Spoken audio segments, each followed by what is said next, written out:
Unit 8, Language and Communication. Chapter 1, Which English Will We Speak? Page 99.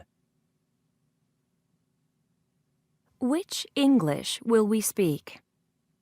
English is called an international language, but there are actually quite a few varieties of English that exist around the world.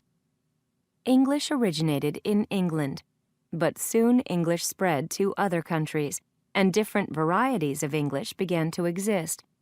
Today, the countries in which English is spoken can be divided into 3 groups. The first group is made of those countries where English is the primary language.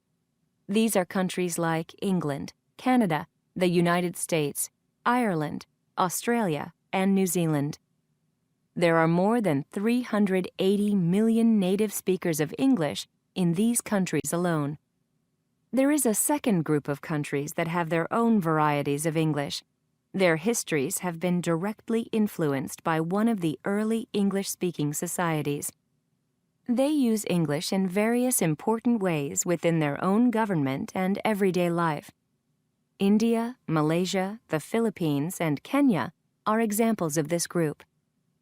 The total number of speakers in this group is in the hundreds of millions.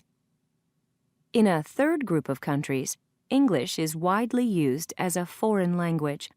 However, citizens use their native language within their own government and in everyday life.